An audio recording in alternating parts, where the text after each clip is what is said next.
Hello friends, welcome to TRB education. आज हम लोग देखेंगे इडुटेरिया का प्रैक्टिस सेट नंबर 1 वॉल्यूम 3 का पहला सेट देखेंगे हम लोग।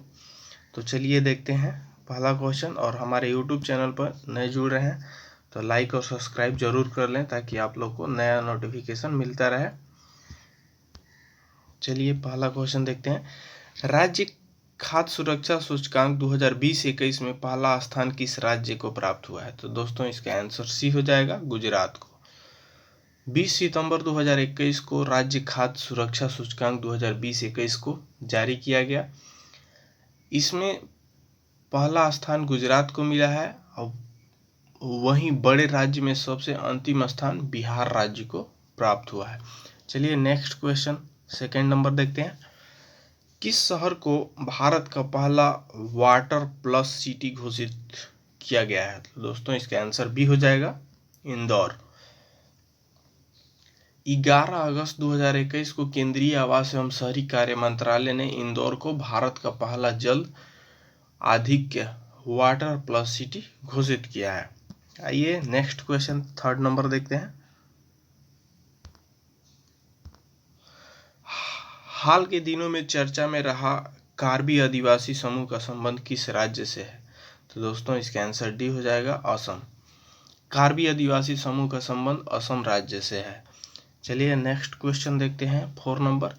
केंद्रीय मंत्रिमंडल ने किस राज्य केंद्र शासित प्रदेश में केंद्रीय विश्वविद्यालय की स्थापना की घोषणा की है? तो दोस्तों इसका आंसर ए हो जाएगा, लद्दाख। 22 जुलाई 2021 को केंद्रीय मंत्री ने लद्दाख में केंद्रीय विश्वविद्यालय की स्थापना की घोषणा की है। इस विश्वविद्यालय का नाम सिंधु केंद्रीय विश्वविद्यालय होगा और यह देश का पहला विश्वविद्यालय होगा जिसका नाम किसी नदी के नाम पर रखा गया है। आइए नेक्स्ट क्वेश्चन, 5 नंबर देखते हैं। किस दर्रा पर विश्व की सबसे ऊंची मोटर योग्य सड़क बनाने की घोषणा की गई है? तो दोस्तों इसका आंसर डी हो जाएगा, उमलिंगला दर्रा। सीमा सड़क संगठन के द्वारा अगस्त 2021 में पूर्व लद्दाख में उमलिंगला दर्रा पर मोटर वाहन चलाकर चालन योग्य सड़क का निर्माण कर विश्व के एक नया कीर्तिमान स्थापित किया गया है। आइए नेक्स्ट क्वेश्चन, 6 नंबर देखते हैं। विश्व में हिम तेंदुआ दिवस प्रतिवर्ष कब मनाया जाता है? तो दोस्तों इसका आंसर बी हो जाएगा, 23 अक्टूबर।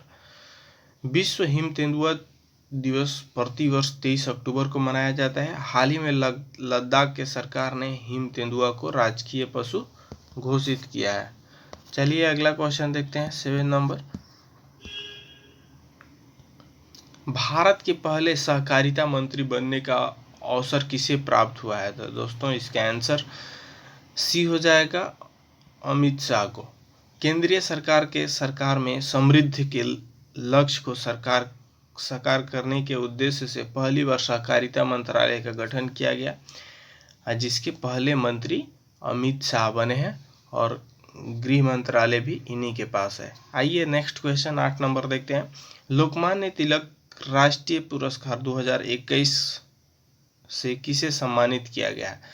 तो इसका आंसर सी हो जाएगा, Cyrus Poonawalla. Serum Institute of India के अध्यक्ष डॉक्टर साइरस पूनेवाला को कोविशील्ड कोवैक्सीन के निर्माण हेतु लोकमान्य तिलक राष्ट्रीय पुरस्कार 2021 से सम्मानित किया गया है। आइए नेक्स्ट क्वेश्चन देखते हैं, 9 नंबर। वर्ष 2021 में कलरव पक्षी महोत्सव का आयोजन बिहार के किस शहर में किया गया है? तो दोस्तों इसका आंसर ए हो जाएगा, जमुई में। कलरव पक्षी महोत्सव का आयोजन 2021 जमुई में नकटी में किया गया है। आइए नेक्स्ट क्वेश्चन, 10 नंबर देखते हैं। अक्टूबर 2021 में आए जवाद तूफान का नामकरण किस देश ने किया है? तो दोस्तों इसका आंसर बी हो जाएगा, सऊदी अरब। चलिए अगला क्वेश्चन देखते हैं, 11 नंबर। पर्यावरण के क्षेत्र में सहयोग विकसित करने के लिए किस देश के साथ भारत ने समझौता किया है? तो दोस्तों इसका आंसर डी हो जाएगा, भूटान। पर्यावरण विकास को बढ़ाने तथा उसके संरक्षण हेतु भारत ने जून 2021 में भूटान के साथ समझौता किया है। चलिए अगला क्वेश्चन 12 नंबर देखते हैं। सांसद टीवी के पहले सीईओ कौन बने हैं? तो दोस्तों इसका आंसर इसमें नहीं दिया है। लोकसभा टीवी और राज्यसभा टीवी को मर्ज करके सांसद टीवी शुरू किया गया है, जिसका पहले सीईओ है रवि कपूर। रवि कपूर इसके पहले सीईओ बने हैं। चलिए नेक्स्ट क्वेश्चन देखते हैं 13 नंबर। हाल ही में फिल्म अभिनेता दिलीप कुमार का निधन हुआ, उन्हें किस वर्ष दादा साहेब फाल्के अवार्ड से सम्मानित किया गया था? तो दोस्तों इसका आंसर बी हो जाएगा 1994। भारतीय फिल्म अभिनेता दिलीप कुमार को 1994 में सर्वोच्च film award Dada Saheb Phalke award से सम्मानित किया गया था। चलिए नेक्स्ट क्वेश्चन देखते हैं 14 नंबर। EOS 03 उपग्रह को किस प्रक्षेपण यान द्वारा छोड़ा गया है? तो दोस्तों इसका आंसर डी हो जाएगा GSLV F10। आइए नेक्स्ट क्वेश्चन 15 नंबर देखते हैं। टोक्यो ओलंपिक 2020 में भारत के लिए पहला पदक किसने जीता था? तो दोस्तों इसका आंसर सी हो जाएगा मीराबाई चानू ने। टोक्यो ओलंपिक 2020 में भारत के लिए पहला पदक मीराबाई चानू ने जीता था। और टोक्यो ओलंपिक में भारत 1 स्वर्ण पदक और 2 रजत 4 कांस्य कुल 7 पदकों के साथ अंक 48वें अंक तालिका पर स्थित था। चलिए नेक्स्ट क्वेश्चन चलते हैं 16 नंबर पे। वर्ष 2021 के लिए शांति का नोबेल किसे चुना गया है? तो दोस्तों इसका आंसर डी हो जाएगा, बी और सी दोनों, मारिया रेसा और दुमित्री मुराटोवा। चलिए नेक्स्ट क्वेश्चन देखते हैं 17 नंबर। 93वें ऑस्कर अवार्ड 2021 में किसे सर्वश्रेष्ठ फिल्म हेतु चुना गया है? तो दोस्तों इसका आंसर ए हो जाएगा नोमैड लैंड। 93वें ऑस्कर पुरस्कार हेतु नोमैड लैंड फिल्म को चुना गया है, जबकि सर्वश्रेष्ठ अभिनेता का पुरस्कार एंथोनी हॉपकिंस को उन्हें फिल्म द फादर के लिए दिया गया है। आइए नेक्स्ट क्वेश्चन 18 नंबर देखते हैं। वैश्विक शांति सूचकांक 2021 में भारत का स्थान क्या है? तो दोस्तों इसका आंसर सी हो जाएगा 135।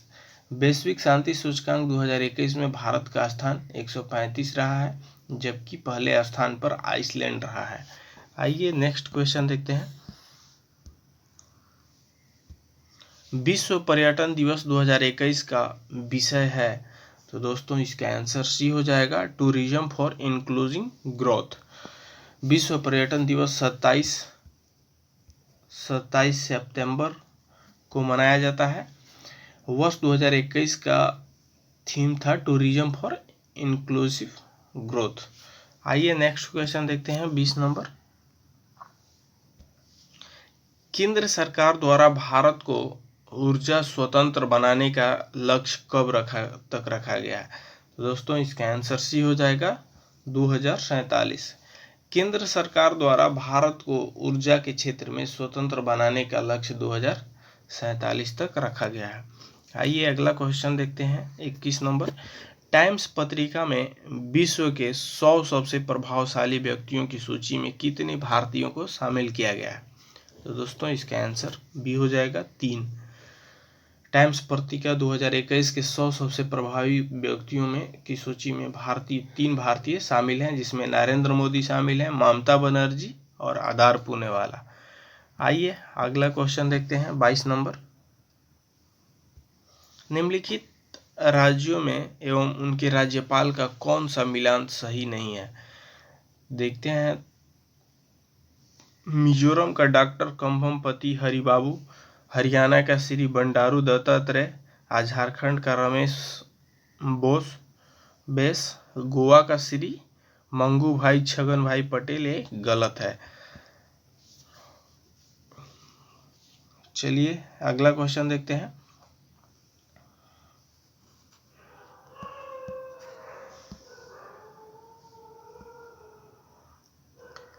23 नंबर, आत्मनिर्भर कृषि योजना का संबंध किस राज्य से है? तो दोस्तों इसका आंसर सी हो जाएगा, अरुणाचल प्रदेश। कृषि क्षेत्र में राज्य को आत्मनिर्भर बनाने के उद्देश्य से अरुणाचल प्रदेश सरकार द्वारा आत्मनिर्भर कृषि योजना की शुरुआत की गई है। चलिए नेक्स्ट क्वेश्चन देखते हैं। 24 नंबर, किस मंत्रालय द्वारा सुजलम अभियान की शुरुआत की गई है? तो दोस्तों इसका आंसर बी हो जाएगा, जल शक्ति मंत्रालय। सुजलम अभियान की शुरुआत जल शक्ति मंत्रालय द्वारा किया गया है। इसका उद्देश्य अपशिष्ट जल प्रबंधन करना तथा खुले में शौच मुक्त गांवों का निर्माण करना है। चलिए नेक्स्ट क्वेश्चन देखते हैं। 25 number, the fractured Himalaya India Tibet China 1949 से 62 पुस्तक के लेखक कौन है? तो दोस्तों इसका आंसर ए हो जाएगा, निरुपमा राव। निरुपमा राव इस बुक का लेखक है। आइए चलिए नेक्स्ट क्वेश्चन देखते हैं। 26 नंबर, यूएस ओपन 2021 पुरुष एकल विजेता कौन है? तो दोस्तों इसका आंसर बी हो जाएगा, डेनियल मेदवेदेव। यूएसए ओपन 2021 पुरुष एकल का खिताब रूस के खिलाड़ी डेनियल मेदवेदेव ने जीता है। वहीं यूएस ओपन महिला एकल का खिताब एम्मा रादुकानु ब्रिटेन की एक खिलाड़ी हैं, उसने जीती हैं। आइए 27 नंबर क्वेश्चन देखते हैं। गोल्डन के पास 50 पैसे, 1 रुपये तथा 5 रुपये के सिक्के की संख्या क्रमशः 2:3:5 के अनुपात में है तथा उसके पास कुल रकम 116 रुपये है। तो बताएं कि गोल्डन के पास 50 पैसे के सिक्के की संख्या कितनी है? तो दोस्तों इसका आंसर हो जाएगा बी, 8। चलिए नेक्स्ट क्वेश्चन 28 नंबर देखते हैं। एक व्यक्ति 3 किलोमीटर प्रति घंटा की गति से चलता है। वह आधे रास्ते पहुंचने के बाद अपनी गति को दोगुना कर देता है। वह 5 घंटे तक चलता है, तो उसके द्वारा तय की गई कुल दूरी ज्ञात करें। तो दोस्तों इसका आंसर सी हो जाएगा, 20 किलोमीटर। चलिए नेक्स्ट क्वेश्चन देखते हैं। 29 नंबर, एक आयत का क्षेत्रफल 2x² + 3x + 1 है और उसकी लंबाई 2x + 1 है, तो उसकी चौड़ाई ज्ञात करें। चौड़ाई पूछ रहा है, तो दोस्तों इसका आंसर ए हो जाएगा, x + 1। चलिए अगला क्वेश्चन देखते हैं। 30 नंबर, यदि sin x + cos x बराबर √2 sin x, तो tan x का मान ज्ञात करें। तो दोस्तों इसका आंसर बी हो जाएगा, √2 + 1। चलिए नेक्स्ट क्वेश्चन देखते हैं। कल्लू घाटी किसके मध्य स्थित है? तो दोस्तों इसका आंसर बी हो जाएगा, धौलाधर्रा और पीर पंजाल। कुल्लू घाटी धौलाधर्रा तथा पीर पंजाल पर्वत श्रेणी के मध्य स्थित है। कल्लू घाटी हिमाचल प्रदेश में स्थित है तथा इससे देवताओं की घाटी के नाम से भी जाना जाता है। चलिए अगला क्वेश्चन देखते हैं। 32 नंबर, दिए गए प्रश्नों का सही मिलान करें। भटकल केरल, एलेपी तमिलनाडु, काकीनाडा कर्नाटक, तूतीकोनी आंध्र प्रदेश। तो दोस्तों इसका भटकल का हो जाएगा कर्नाटका और एलेपी केरला में है और काकीनाडा आंध्र प्रदेश में है और तूतीकोरिन तमिलनाडु। तो इसका आंसर हो जाएगा सी। चलिए नेक्स्ट क्वेश्चन देखते हैं। 33 नंबर, कपास के उत्पादन के लिए सबसे प्रयुक्त मिट्टी कौन सा माना गया जाता है? तो दोस्तों इसका आंसर बी हो जाएगा, काली मिट्टी। कपास के उत्पादन के लिए सबसे सर्वोत्तम मिट्टी काली मिट्टी है। इस मिट्टी का जल धारण की क्षमता तथा वायु संचारण की क्षमता सबसे अधिक होती है। चलिए नेक्स्ट क्वेश्चन देखते हैं। 34 नंबर, दिए गए विकल्पों में कौन सा राज्य नर्मदा नदी घाटी का भाग नहीं है? तो दोस्तों इसका आंसर डी हो जाएगा राजस्थान। चलिए नेक्स्ट क्वेश्चन देखते हैं 35 नंबर। सुंदरवन के जंगलों को अन्य किस नाम से जाना जाता है? तो दोस्तों इसका आंसर बी हो जाएगा मैंग्रोव। सुंदरवन के जंगलों को मैंग्रोव वन के नाम से भी जाना जाता है। सुंदरवन मैंग्रोव वनस्पतियों के लिए प्रसिद्ध है। चलिए नेक्स्ट क्वेश्चन 36 नंबर देखते हैं। दिए गए विकल्पों में कौन सही सुमेलित नहीं है? तो दोस्तों इसका आंसर डी हो जाएगा 2 और 3। नीली क्रांति उर्वरक उत्पादन, ये नहीं, और पीली क्रांति अंडा उत्पादन। चलिए नेक्स्ट क्वेश्चन 37 नंबर देखते हैं। दिए गए विकल्पों में कॉफी उत्पादन क्षेत्रों में कौन सा क्षेत्र कर्नाटक राज्य में नहीं है? तो दोस्तों इसका आंसर ये हो जाएगा पुलनेज। दिए गए विकल्प में पुलनेज तमिलनाडु राज्य में स्थित है। अब पुलनेज कॉफी उत्पादन की दृष्टि से प्रसिद्ध है। भारत में सर्वाधिक कॉफी उत्पादन करने वाला राज्य कर्नाटका है। चलिए नेक्स्ट क्वेश्चन देखते हैं 38 नंबर। भरमौर जनजातीय क्षेत्र किस राज्य में स्थित है? तो दोस्तों इसका आंसर सी हो जाएगा उत्तराखंड। ए हो जाएगा हिमाचल प्रदेश। भरमौर जनजाति मुख्य रूप से हिमाचल प्रदेश के निवास करती हैं। हिमाचल प्रदेश के अन्य जनजातियां निम्न हैं, जैसे कनोरा, गुज्जर, गद्दी आदि। आइए नेक्स्ट क्वेश्चन देखते हैं 39 नंबर। विश्व में सर्वाधिक यूरेनियम का उत्पादन कौन सा देश करता है? तो दोस्तों इसका आंसर सी हो जाएगा कजाकिस्तान। चलिए नेक्स्ट क्वेश्चन 40 नंबर देखते हैं। भारत में कृषि को प्रभावित करने वाला मौसम का सबसे महत्वपूर्ण तत्व है? तो दोस्तों इसका आंसर बी हो जाएगा वृष्टि। आइए नेक्स्ट क्वेश्चन देखते हैं 41 नंबर। पर्यावरण संतुलन को बनाए रखने हेतु पर्यावरण संरक्षण अधिनियम को कब पारित किया गया है? तो दोस्तों इसका आंसर डी हो जाएगा 1986। पर्यावरण संरक्षण अधिनियम 1986 में पारित किया गया था तथा 1972 में स्टॉकहोम को आयोजित संयुक्त राष्ट्र ने प्रथम मानव पर्यावरण सम्मेलन के निर्णयों को कार्यान्वित करके उद्देश्य को भारत सरकार ने इस अधिनियम को पारित किया था। इस अधिनियम को छाता विधान नाम से भी जाना जाता है। चलिए अगला क्वेश्चन देखते हैं 42 नंबर।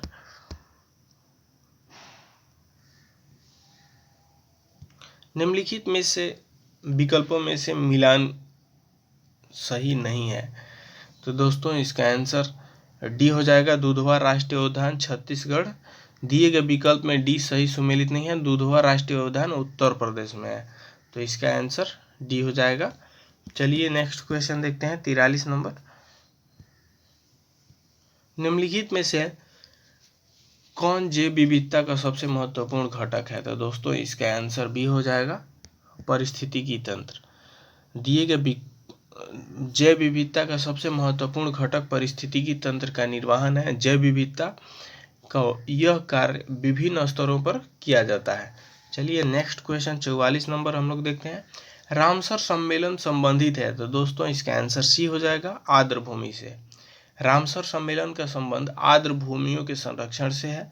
इस सम्मेलन की पहली बैठक 2 फरवरी 1971 को हुई थी।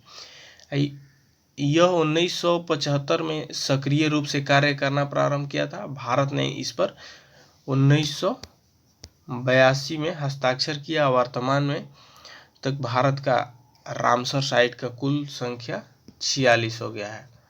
चलिए नेक्स्ट क्वेश्चन देखते हैं 45 नंबर। दिए गए विकल्पों में कौन वैश्विक तापमान के लिए उत्तरदायी नहीं है? तो दोस्तों इसका आंसर ये हो जाएगा आर्गन। दिए गए विकल्पों में आर्गन ग्रीन हाउस गैस का उदाहरण नहीं है, इसलिए यह वैश्विक तापमान हेतु उत्तरदायी नहीं है। चलिए नेक्स्ट क्वेश्चन देखते हैं 46 नंबर। यदि किसी वस्तु की मांग की ऋणात्मक आय लोच है और धनात्मक मूल्य लोच है तो वस्तुएं किस प्रकार की हैं? तो दोस्तों इसका आंसर सी हो जाएगा निम्न स्तरीय वस्तुओं। चलिए नेक्स्ट क्वेश्चन देखते हैं 47 नंबर। किसी देश की राष्ट्रीय आय का निर्धारण करने के लिए निम्न में से कौन सी पद्धति प्रयोग में नहीं लाया जाता है? तो दोस्तों इसका आंसर ये हो जाएगा निवेश पद्धति। सकल राष्ट्रीय उत्पादन जीएनपी को 3 प्रकार में मापा जाता है: उत्पादन पद्धति, आय पद्धति और आगत पद्धति। चलिए नेक्स्ट क्वेश्चन 48 नंबर देखते हैं। भारतीय औद्योगिक विकास बैंक की स्थापना कब की गई थी? तो दोस्तों इसका आंसर बी हो जाएगा 1964। भारतीय औद्योगिक विकास बैंक का स्थापना 1 जुलाई 1964 को किया गया था। 1964 से पूर्व यह एक संस्था के तौर पर आरबीआई के सहायक कंपनी में शुरू में काम करती थी। 1964 में आरबीआई ने इसे भारत सरकार में हस्तांतरित कर लिया। इसका मुख्यालय मुंबई में है। इसके अध्यक्ष एमआर कुमार हैं। चलिए नेक्स्ट क्वेश्चन देखते हैं 49 नंबर। निम्नलिखित में से किस संस्था के द्वारा भारतीय आर्थिक समीक्षा रिपोर्ट को जारी किया जाता है? तो दोस्तों इसका आंसर बी हो जाएगा वित्त मंत्रालय द्वारा। भारतीय आर्थिक समीक्षा की प्रतिवर्ष वित्त मंत्रालय द्वारा जारी किया जाता है। आर्थिक समीक्षा में बजट अवधि को पूर्व के वर्ष के आंकड़ों के अनुमानों को समाविष्ट किया जाता है। चलिए नेक्स्ट क्वेश्चन देखते हैं 50 नंबर। दिए गए विकल्पों में किस पंचवर्षीय योजना की अवधि 4 वर्ष की थी? तो दोस्तों इसका आंसर सी हो जाएगा 5वीं पंचवर्षीय योजना का कार्यकाल 1974 से 1978 में जनता पार्टी की सरकार ने 4 वर्षों के पश्चात ही इस योजना को समाप्त कर दिया था। चलिए नेक्स्ट क्वेश्चन देखते हैं 51 नंबर। सूची 1 सूची 2 को सम्मिलित करके नीचे दिए गए कुछ से सही विकल्प का चुनाव करिए। तो दोस्तों इसका आंसर हो जाएगा ए त्वरण मीटर पर सेकेंड, और बल का न्यूटन होता है, और कार्य का जूल होता है, और आवेग का न्यूटन पर सेकेंड होता है। तो इसका आंसर ए हो जाएगा। चलिए नेक्स्ट क्वेश्चन देखते हैं 52 नंबर। किसी लटके हुए कालीन को जब छड़ी से पीटा जाता है तो धूल के कण उससे बाहर निकल जाते हैं। तो दोस्तों इसका आंसर ए हो जाएगा जड़त्व के कारण। किसी वस्तु की स्थिर अथवा गतिमान बने रहने की आवृत्ति जड़ कहलाती है तथा जड़त्व कहलाती है। यह वस्तु का वह गुण है जिसके कारण वह अपनी विराम की अवस्था एवं समान गति की अवस्था में परिवर्तन का प्रतिरोध करता है। चलिए नेक्स्ट क्वेश्चन देखते हैं 53 नंबर। सर्वात्रिक गुरुत्वाकर्षण नियतांक का मान होता है। तो दोस्तों इसका आंसर डी हो जाएगा 6.67 गुणे 10 के पावर -11 न्यूटन मीटर स्क्वायर पर केजी स्क्वायर। चलिए नेक्स्ट क्वेश्चन देखते हैं 54 नंबर। सर्वाधिक प्रत्यावस्था वाला पदार्थ निम्नलिखित में से है। तो दोस्तों इसका आंसर डी हो जाएगा क्वार्ट्ज। विश्व में कोई भी ऐसी वस्तु नहीं है जिसे पूर्ण प्रत्यस्थता कहा जा सके, परंतु क्वार्ट्ज की प्रत्यस्थता ज्ञान पदार्थ में सर्वाधिक है। चलिए नेक्स्ट क्वेश्चन 55 नंबर देखते हैं। विश्व स्वास्थ्य संगठन के अनुसार कितना तीव्रता से अधिक की ध्वनि मानव स्वास्थ्य पर नकारात्मक प्रभाव डालती है? तो दोस्तों इसका आंसर सी हो जाएगा 75 डेसिबल। विश्व स्वास्थ्य संगठन के अनुसार 45 डेसिबल की तीव्रता वाली ध्वनि मानव के लिए उपयुक्त है, और 75 डेसिबल से अधिक तीव्रता की ध्वनि मानव स्वास्थ्य पर नकारात्मक प्रभाव डालता है। 80 डेसिबल से अधिक तीव्रता वाली ध्वनि पर शोर कही जाती है। चलिए नेक्स्ट क्वेश्चन देखते हैं 56 नंबर। विशिष्ट ऊष्मा के संबंध में निम्नलिखित में से कौन सा कथन सत्य नहीं है? तो दोस्तों इसका आंसर ये हो जाएगा विशिष्ट ऊष्मा पदार्थ की प्रवृत्ति पर निर्भर नहीं करती है। किसी पदार्थ की विशिष्ट ऊष्मा उस पदार्थ की प्रकृति पर निर्भर करता है। अन्य सभी कथन सत्य है। चलिए नेक्स्ट क्वेश्चन देखते हैं 57 नंबर।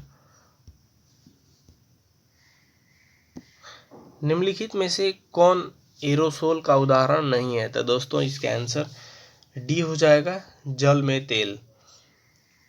धुंध, कोहरा, बादल आदि एरोसोल का उदाहरण है, जबकि जल में तेल, मक्खन, क्रीम, दूध आदि आपस का उदाहरण है। चलिए नेक्स्ट क्वेश्चन देखते हैं 58 नंबर। सूची 1 को सूची 2 में सुमेलित कीजिए तथा नीचे दिए गए कूट का प्रयोग करके सही उत्तर चुनिए। तो दोस्तों इसका आंसर डी हो जाएगा।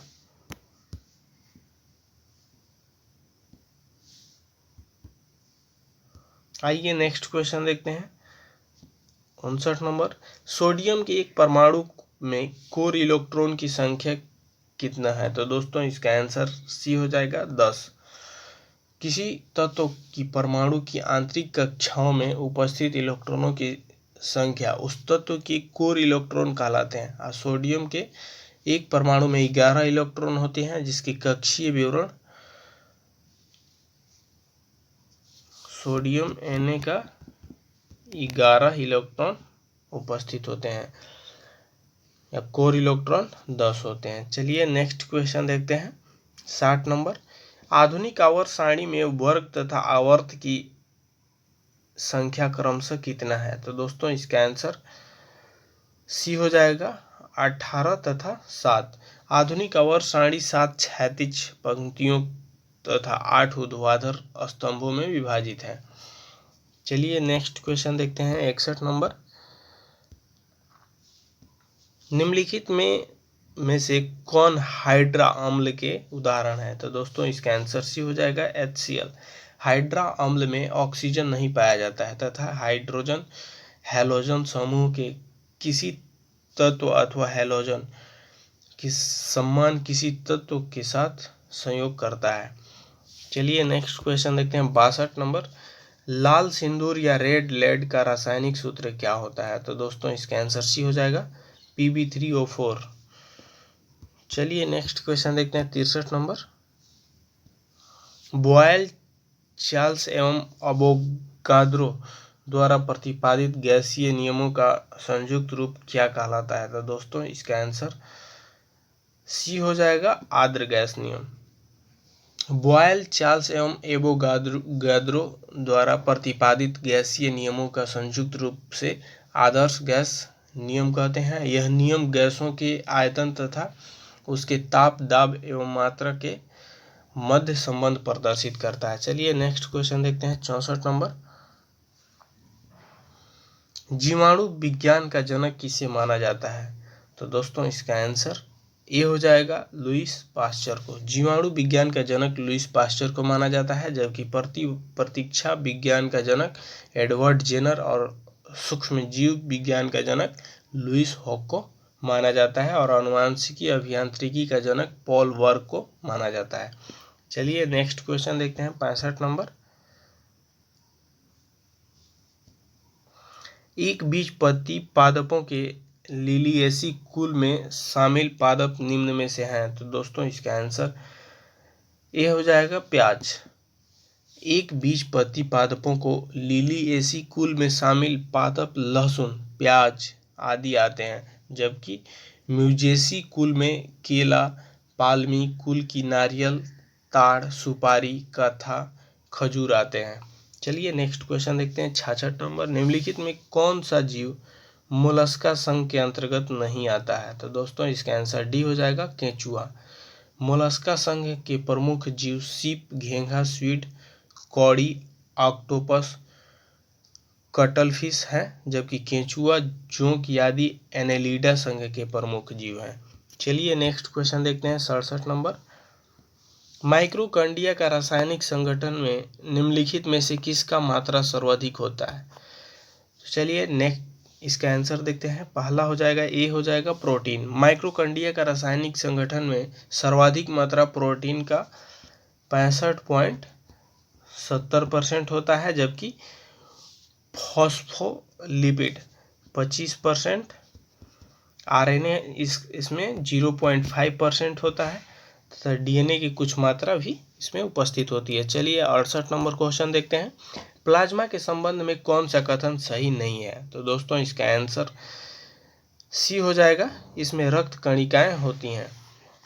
प्लाज्मा में रक्त कणिकाएं नहीं होती हैं, अन्य सभी में कथन सत्य है, तो इसका आंसर सी हो जाएगा। चलिए नेक्स्ट क्वेश्चन देखते हैं 69। हेपेटाइटिस बी का संचारी रोग है जो मुख्य रूप से किस अंग को संक्रमित करता है? तो दोस्तों इसका आंसर बी हो जाएगा, यकृति को ये संक्रमित करता है। हेपेटाइटिस बी का संचारी रोग है जो मुख्य रूप से यकृति को संक्रमित करता है। हेपेटाइटिस बी का तब फैलता है जब वायरस से संक्रमित व्यक्ति का रक्त, ब्री या शरीर के अन्य तरल पदार्थ किसी ऐसे व्यक्ति के साथ में प्रवेश करता है जो संक्रमित नहीं है। चलिए नेक्स्ट क्वेश्चन 70 नंबर देखते हैं। निम्नलिखित में से कौन सा मस्तिष्क का मुख्य सोचने वाला भाग है? तो दोस्तों इसका आंसर बी हो जाएगा, परम मस्तिष्क। मानव मस्तिष्क का मुख्य सोचने वाला भाग हिस्सा प्रमस्तिष्क है। परमस्तिष्क मस्तिष्क के बड़े और बाहरी भाग है। यह पढ़ने, सोचने, सीखने, बोलने, भावनाओं तथा चलने जैसे नियोजन, मांसपेशी आंदोलन को नियंत्रित करता है। चलिए नेक्स्ट क्वेश्चन 71 नंबर देखते हैं। संविधान सभा द्वारा भारत को एक संविधान देने का प्रस्ताव कब पारित किया गया? तो दोस्तों इसका आंसर सी हो जाएगा, जनवरी 1947 ईस्वी में।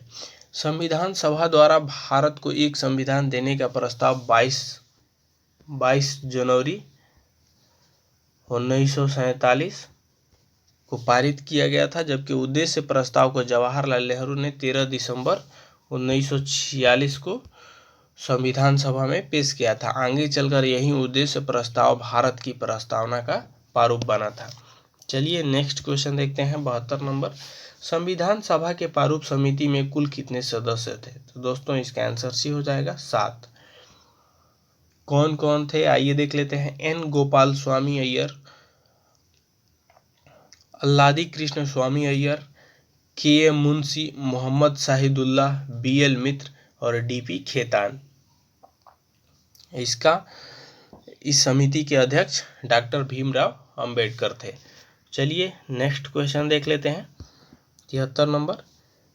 संसद के दोनों सदनों की संयुक्त बैठक की संकल्पना किस देश के संविधान से लिया गया है? तो दोस्तों इसका आंसर बी हो जाएगा, ऑस्ट्रेलिया से। संसद के दोनों सदनों की संयुक्त बैठक की संकल्पना ऑस्ट्रेलिया के संविधान से लिया गया है। इसके अलावा उद्देशिका की भाषा, व्यापार, वाणिज्य और समागम की स्वतंत्रता एवं समवर्ती सूची की व्यवस्था भी ऑस्ट्रेलिया से ही लिया गया है। आइए अगला क्वेश्चन देखते हैं 74 नंबर।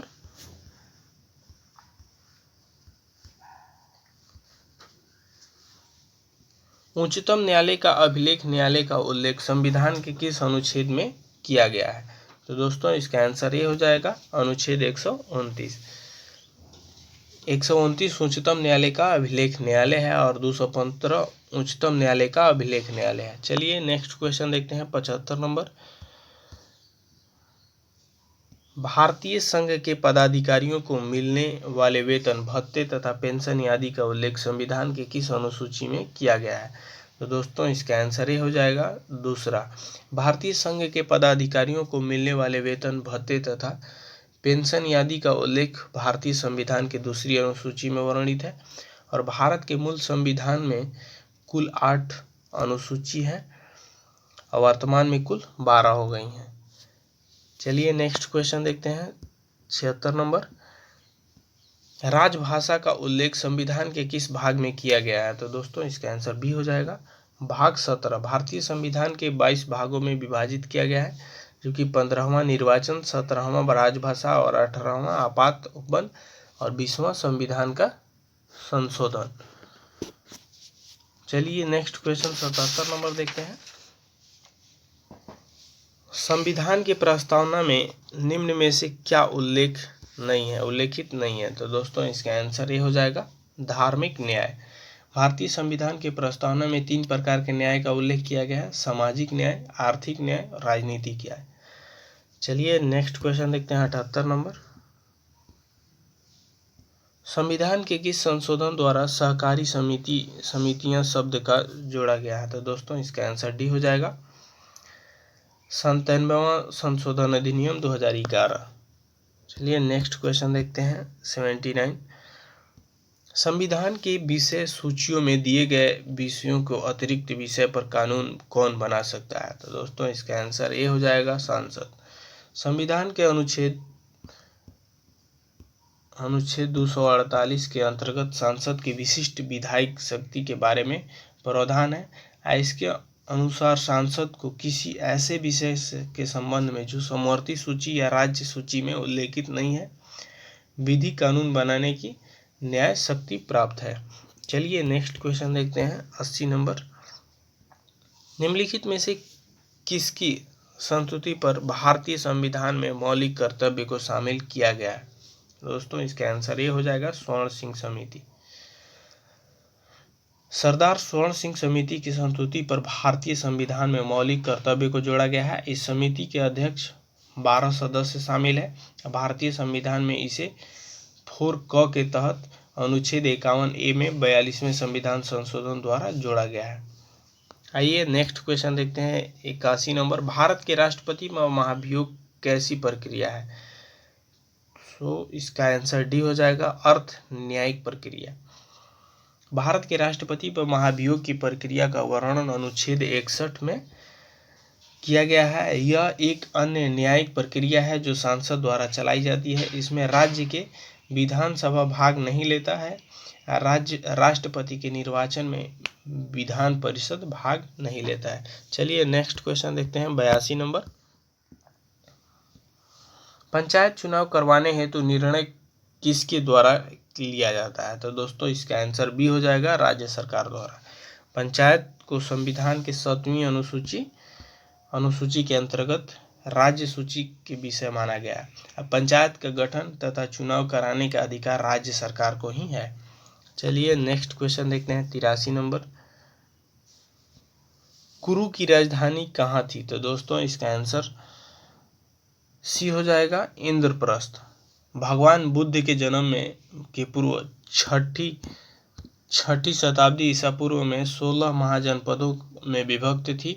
इसी जानकारी बौद्ध ग्रंथ अनुत्तर निकाय में मिलती है। कुरु की राजधानी इंद्रप्रस्थ हो गया। वत्स का कौशाम्बी और कौशल का श्रावस्ती थी और पंचाल का अहिच्छत्र। चलिए नेक्स्ट क्वेश्चन देखते हैं 84 नंबर। भगवान बुद्ध के गृह त्याग का प्रतीक है? तो दोस्तों इसका आंसर ये हो जाएगा घोड़ा। बौद्ध धर्म के संस्थापक गौतम बुद्ध थे। इन्हें एशिया का ज्योतिपुंज कहा जाता है। चलिए नेक्स्ट क्वेश्चन देखते हैं 85 नंबर। गढ़वाल वंश का संस्थापक कौन थे? तो दोस्तों इसका आंसर सी हो जाएगा चंद्रदेव। गढ़वाल वंश का संस्थापक चंद्रदेव था। इनकी राजधानी वाराणसी थी। इस वंश का सर्वाधिक शक्तिशाली राजा गोविंद चंद्र तथा अंतिम राजा जयचंद था। चलिए नेक्स्ट क्वेश्चन देखते हैं 86 नंबर। दीवान खैरात निम्न में से किस शासक से संबंधित है? तो दोस्तों इसका आंसर डी हो जाएगा फिरोज शाह तुगलक। सल्तनत कालीन शासक फिरोज शाह तुगलक ने अनाथ मुस्लिम महिलाओं, विधवाओं एवं लड़कियों की सहायता के लिए एक नए विभाग दीवान खैरात की स्थापना की थी। इसी शासक ने शासन काल में सर्वाधिक दासों की संख्या थी। चलिए नेक्स्ट क्वेश्चन 87 नंबर देखते हैं। वाता पीकोट की उपाधि किसने धारण किया था? तो दोस्तों इसका आंसर सी हो जाएगा नरसिंह वर्मन। पल्लव वंशी शासक नरसिंह वर्मन ने पुलकेशिन द्वितीय 642 ईसा पूर्व में पराजित कर राजधानी वातापी पर अधिकार कर लिया। तत्पश्चात उसने वातापीकोट की उपाधि धारण की थी। चलिए नेक्स्ट क्वेश्चन देखते हैं 88 नंबर। खतौली का युद्ध कब हुआ था? तो दोस्तों इसका आंसर सी हो जाएगा 1518 ईस्वी में। खतौली का युद्ध 1518 में राणा संगा एवं इब्राहिम लोदी के बीच हुआ था। इस युद्ध में मेवाड़ शासक राणा संगा विजय हुए थे। चलिए नेक्स्ट क्वेश्चन देखते हैं 89। कुव्वत उल इस्लाम मस्जिद कहाँ है? तो दोस्तों इसका आंसर भी हो जाएगा दिल्ली में। कुव्वतुल इस्लाम मस्जिद दिल्ली में है, इसका निर्माण कुतुबुद्दीन ऐबक ने करवाया था। इसके अलावा इसे अजमेर में 2.5 दिन का झोपड़ा नामक मस्जिद का भी निर्माण करवाया था। ऐबक को बख्श भी कहा जाता है। चलिए नेक्स्ट क्वेश्चन देखते हैं 90 नंबर। सिंधु काल में सीसा निम्नलिखित में से कहाँ से आयात किया जाता था? तो दोस्तों इसका आंसर डी हो जाएगा, ईरान से। सिंधु काल में सीसा का आयात ईरान से किया जाता था। सिंधु काल में विदेशी व्यापार जैसे तांबा का खेतड़ी बलूचिस्तान ओमान से किया जाता था। चांदी अफगानिस्तान और ईरान से। सोना कर्नाटक ईरान अफगानिस्तान और टीन अफगानिस्तान और ईरान से। चलिए नेक्स्ट क्वेश्चन देखते हैं 81 नंबर। सूची 1 और सूची 2 को सम्मिलित करें। तो दोस्तों इसका आंसर ए हो जाएगा,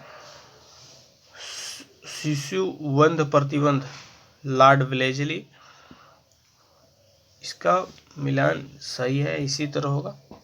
चलिए नेक्स्ट क्वेश्चन देखते हैं 92 नंबर। आधुनिक विश्व का प्रथम राजनीतिक चिंतन किन्हें माना जाता है? तो दोस्तों इसका आंसर बी हो जाएगा, मैकियावेली को। आधुनिक विश्व का प्रथम राजनीतिक चिंतक फ्लोरेंस निवासी मैकियावेली को माना जाता है। मैकियावेली की प्रसिद्ध पुस्तक द प्रिंस है। चलिए अगला क्वेश्चन देखते हैं 93 नंबर। भारतीय राष्ट्रीय कांग्रेस के प्रथम मुस्लिम अध्यक्ष कौन थे? तो दोस्तों इसका आंसर डी हो जाएगा, बदरुद्दीन तैयब जी। चलिए नेक्स्ट क्वेश्चन देखते हैं 94 नंबर। पूना सार्वजनिक सभा के संस्थापक निम्न में से कौन थे? तो दोस्तों इसका आंसर सी हो जाएगा, एम.जी. रनाडे। पूना सार्वजनिक सभा की स्थापना 1867 में एम.जी. रनाडे ने किया था। यह ब्रिटिश भारत एवं सामाजिक संगठन का जो भारत सरकार और लोगों के बीच मध्यस्थता के रूप में काम करने तथा किसानों के कानून अधिकार को लोकप्रिय बनाने का उद्देश्य से शुरू किया गया था। चलिए 95 नंबर क्वेश्चन देखते हैं। इनाम कमीशन की स्थापना किस गवर्नर जनरल के समय हुआ था? तो दोस्तों इसका आंसर डी हो जाएगा, लॉर्ड डलहौजी। इनाम कमीशन की स्थापना 1852 ईस्वी में लॉर्ड डलहौजी के समय हुआ था। इसका उद्देश्य भूमिकर रहित जागीरों को पता करने और छीनना था। डलहौजी के शासनकाल इसके व्यगत सिद्धांत के कारण अधिक याद किया जाता है। चलिए नेक्स्ट क्वेश्चन देख लेते हैं 96 नंबर। निम्नलिखित में से कौन एशिया और अफ्रीका का जंक्शन कहलाता है? तो दोस्तों इसका आंसर डी हो जाएगा, मिस्र। मिस्र को एशिया और अफ्रीका महाद्वीप का जंक्शन कहा जाता है। मिस्र का एकलौता सिनाई प्रायद्वीप स्वेज नहर के पूर्ण में करवाया की खाड़ी तक फैला है। 60,000 वर्ग किलोमीटर। आइए नेक्स्ट क्वेश्चन देखते हैं 97 नंबर। नेहरू कप निम्नलिखित में से किस खेल से संबंधित है? तो दोस्तों इसका आंसर भी हो जाएगा, बास्केटबॉल से। नेहरू कप बास्केटबॉल से संबंधित है, जबकि नेहरू ट्रॉफी हॉकी से संबंधित है। आइए अगला क्वेश्चन देख लेते हैं 98 number. Doctor APJ Abdul Kalam को भारत रत्न से कब सम्मानित किया गया था? तो दोस्तों इसका आंसर ये हो जाएगा, 1997 में।